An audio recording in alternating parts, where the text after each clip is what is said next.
Hello, my name is Ruben Guzman. I'm the author of this book, Evolving Health, Maximize Your Energy Using the Wisdom of Science and Divine Design. And what I'd like to share with you in this segment is part 3 about the truth about obesity. In part 3, what I want to talk about is the fuel system of how our body is actually designed and set up, and also something called the red zone. So what we have to recognize is that we have a design in how we actually use food for fuel. So imagine, if you will, that our body's like a car. It's a lot like a special kind of car, and what we do is that we actually break down food and then we deliver it into 3 separate fuel tanks. So the 3 tanks are, number 1, glycogen, which is our immediate gasoline, and we store it at the level of our liver and also our muscle cells. The second fuel is fat, which we store all over our body. And by the way, every fat cell is exactly the same size. So you may have genetic predisposition as far as having more fat cells in certain parts of your body than in others. And then the third fuel tank is protein, which we need for all the parts. That's what we synthesize, all our muscle, all our organs, everything. Every bit of hair is from protein. So that's all the parts. So those are our 3 fuel tanks. Now the way it's designed is this, is that for us to have consistent activity, we need to pull energy from our glycogen tank. Now our glycogen tank is actually limited. So we can only store so much fuel at any given time. So our brain is actually going to be monitoring how much glycogen we have at all times.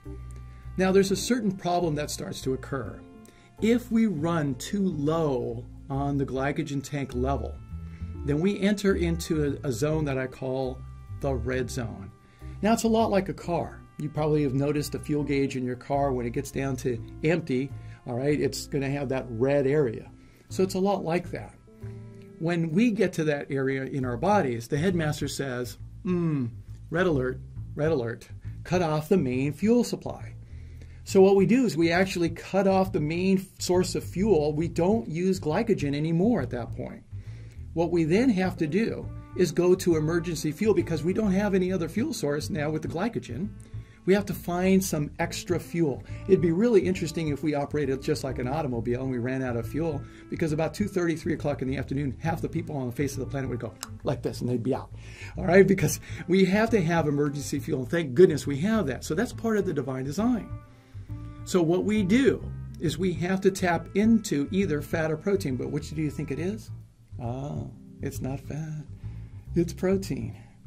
Now we go right past the fat tank and we start to actually utilize the protein in our body. We break down our own muscle protein. It is a form of self-cannibalism, if you will.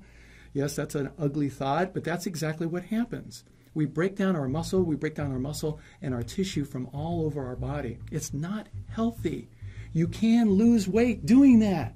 You can. The scale will move down on the scale when you start to involve yourself in this kind of program where you're actually losing a lot of muscle and water weight.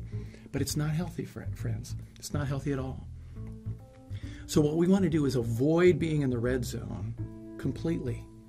0 red zone. Do not allow yourself to get in the red zone. So we have to have enough glycogen in the tank at all times. That's important. So we need to eat consistently about every 2 to 3 hours so there is enough fuel in the tank all the time.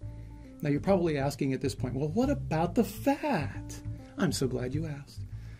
Here's how it turns out.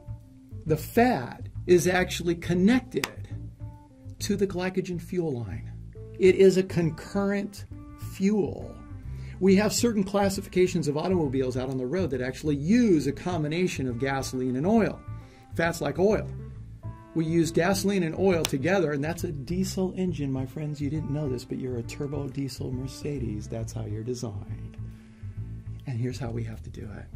You cannot burn fat in the absence of glycogen. You have to have the two there for a healthy and complete fuel source.